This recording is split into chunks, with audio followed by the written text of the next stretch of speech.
Alright, we just had an invasion, so let's try this with take two. Hopefully take two is as good as take one was. I was having a lot of fun running down this show. Extreme Rules, live from St. Louis, was the pay-per-view tonight. If you're like me, I wasn't really looking forward to this, so maybe my review might not be the best because I went into this with the mind of wasn't going to be a great pay-per-view. Hopefully that they can just give us some results that would lead to a Payback next month, and they could just kick off some new storylines or give us something that we'd really care about a match. Doing this, a lot of these matches were rematches from WrestleMania or sort of feuds that I didn't really see anything. Some of these were just feuds that I just wanted to flat out die, like Triple H versus Brock Lesnar. This was also the night of interruptions when I was watching the show. So some of these things in the beginning, it was real busy when I was trying to watch this. Might not be the best, like the Miz versus Cody Rhodes pre-show match from YouTube. I don't even know if I'm able to live stream the video from YouTube onto my phone. I didn't even try. They haven't given us a match on YouTube in a while that I really cared about to watch. So this was something that I didn't even try to watch. But from the results I read, Miz beat Cody Rhodes. He beat him with the figure four leg lock in the middle of the ring, and they got the ball rolling. Jericho versus Fandango is another match I didn't really get to see that much of. It was also a match I just really didn't care about. I think in my mind, I'm really surprised that they've let Jericho win this match, because that makes me think they're going to do this match for a third time. In my mind, nobody really cares about Fandango. He's a guy that's just sort of got left in the past, but he's pushing him like a guy that everybody cares about, because they remember what happened the Monday Night Raw in New Jersey, back at WrestleMania, and they don't really realize that was just sort of like a one-night thing, and nobody really cares about this guy. I'd be really surprised if they're selling any of those fingers that they're trying to sell right now. It's just sort of like, he was a fad, it's over, and let's move on to the next thing. But they have him going out there against a guy like Chris Jericho, which makes you think that they're trying to get this guy over to this point. In my mind, I would have had Fandango win this match, go on and start another feud with somebody else, to keep that ball rolling, keeping it interested and keeping fresh. If you have this going for the third pay-per-view in a row, I think nobody cared about this match, nobody's going to care about the next match. But Jericho got the win in this one, which, really makes me shake my head and wonder what the hell they're doing. From there we go to Kofi Kingston going up against Dean Ambrose for the United States title. Fun little match with a surprise ending for me. I was really looking for Ambrose to lose this match somehow with the Shield trying to run in, have some confusion, and you sort of get disqualified, getting caught trying to cheat. That way Kofi can keep the United States title, and they wouldn't have to worry about what's going to happen to Ambrose once he gets this United States Championship. It's sort of been the kiss of death for a lot of guys that have had it over the past year. Once you get the belt, you just sort of get forgotten about, and that's not something I want to happen to the Ambrose and the Shield. So it was a weird little thing. I guess I have to skip all the way, a few matches, but the match of the night in my book, almost, if it wasn't for Ryback and John Cena and wondering what the hell was going to happen next, the Tornado Tag, Daniel Bryan versus, not Daniel Bryan by himself, Daniel Bryan and Kane, Team Hell No, going up against Seth Rollins and Roman Reigns. Tornado Tag match was a ton of fun. Everybody beat the shit out of each other. We got to see the little pose down with them holding all the titles once they won the match, which is pretty freaking sick. Anytime you see some dominance of like a group like the NWO did it, Evolution did it. I know that the Four Horsemen did it back in the day. They were probably the first group to ever do it. But I mean, to have a group show true dominance of really holding everything down was pretty badass. So what they do with the Shield from here on out, I hope that they can keep defending their titles and move on from there. Somebody's got to be really big and bad to beat these guys. I would love to see maybe like Dean Ambrose go up against like Randy Orton after this. I don't know why you're gonna have Randy Orton care about the United States title, but it seems like he doesn't really care about anything right now. So that'd be something. What the hell are they gonna do with the tag titles? Hopefully Kane and Daniel Bryan can go on their way. Maybe if they do one rematch, that would be sort of fun. But Kane and Daniel Bryan went way past their expiration date. In my mind, that whole storyline, you don't even need a reason to break them up. Just part them ways. People are going to remember the Dr. Shelby stuff, but nobody really needs a resolution of this. Just send them on their own. They've both been having real good matches lately on all the shows. Daniel Bryan's been the one guy to really stand up against the Shield more than anybody else, and he's destined to be looking for something out there. Maybe he doesn't really have to take a step backwards because he hasn't been in the title picture in a long time. But maybe have him be the guy that has to go up against Ambrose going after that United States title. I think that'd be a lot of fun matches that a lot of people would like to see.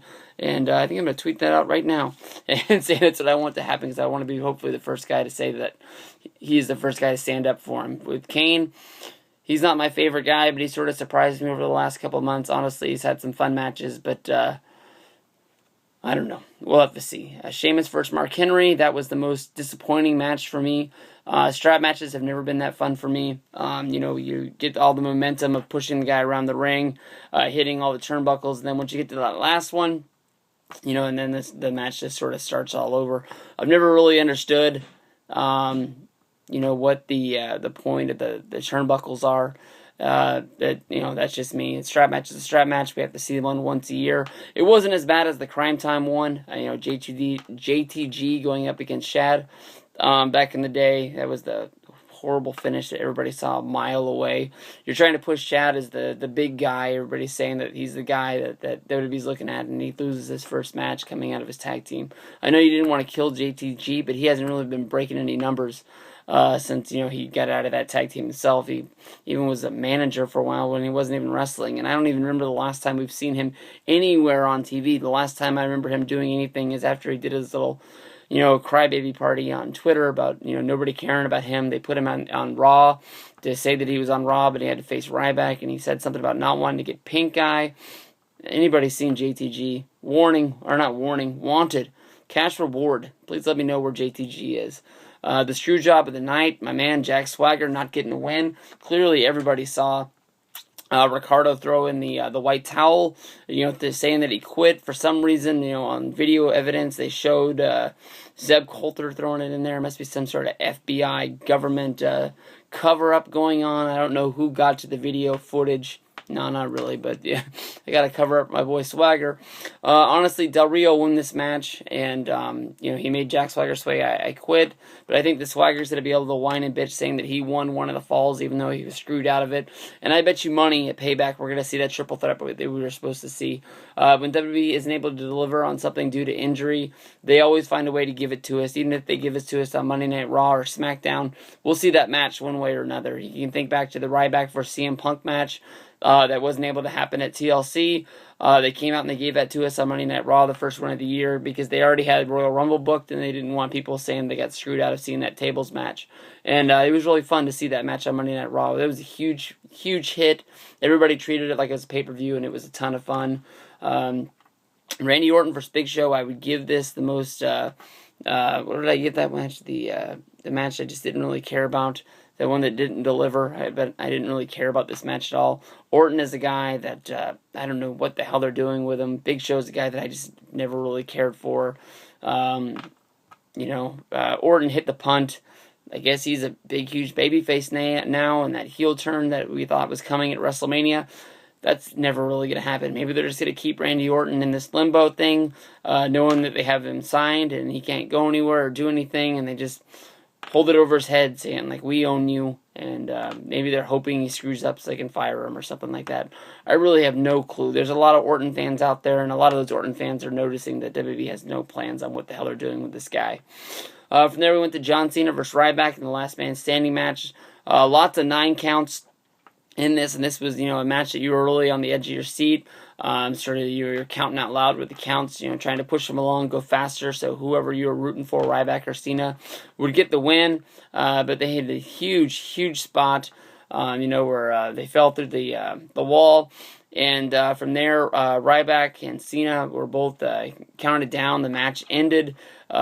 They didn't even really make an announcement that it was a no contest. People were pissed. People were watching the thing were pissed. I would only hope that the people that paid for this match are in arms about what happened. You gotta get to finish this match. In my mind, this is the one match that everybody really cared about. Everybody was on the edge of their seat trying to figure out what was going to happen. Was Ryback going to become a first-time champion? Was Cena going to lose the gold? Was Cena going to be able to beat this guy? Putting Ryback at a spot right now where he's 0-6-1 in his last 7 pay-per-views isn't a great spot. Obviously, we're going to see this again at Payback and what the hell they do from here on out. They've already done a Last Man Standing, some sort of gimmick match, or if they take a step back and just make it a normal match. I have no clue, but it'll be fun to see what they do with it. You know, they stretchered Cena out. That's always a fun spot. Ryback being the monster that he is, half robot, he was able to get helped up and helped off to the side all on his own when he walked out. But, you know, they're just trying to play up that Cena's injured, so that way they can, you know, make it believable that Cena can actually lose the match. From there, the match that I was throwing in the towel for, Brock Lesnar versus Triple H in the cage match.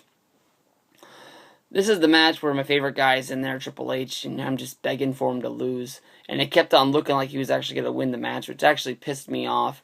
You know, this is also the first match I've ever seen Lesnar really sell in, that I really believed it and really thought that he did a good job being a professional wrestler. Maybe I don't remember a lot of his matches from when he was a real professional wrestler and not this guy that is sort of like a UFC guy, but the way he sold the knee was just freaking awesome, and it was believable. And thumbs up to Brock for actually, you know, doing a good job here for it. But I really thought that Triple H was going to win this match. Honestly, sort of made me happy, sort of made me mad in the same way. You never want to see your guy lose, but you never want to see your guy, you know, with an argument that he's burying the guy in the company. But you know, Triple H was kicking ass. Paul Heyman got in there, mixed it around. Heyman is like probably one of the best guys on the roster, taking the pedigree. He took one of those, but he was able to sort of low blow Triple H, was caused Lesnar to hit him with the sledgehammer and the F5 to get the win. And with only those two things, I was really hoping they would really kill Triple H, but more than likely we're going to see Triple H on Monday. We'll probably even see him the next week and still keep that revolving character.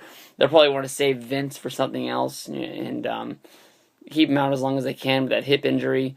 So we'll probably see Triple H around for the next good while, but I was really hoping that they would make Brock look like a monster and look huge in this match, hopefully killing Triple H. I don't know if he had to rip his head off or something like that, but I don't even know. You know, this is the point when Brock Lesnar left this last year, not come back till SummerSlam, which seems like forever and ever again, but I guess that's only June, July, August. He'd probably come back before that, so maybe in 2 months we'll see Lesnar again, but I don't know.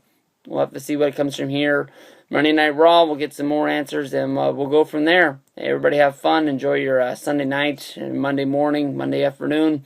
Talk to you again after Raw tomorrow. Peace out.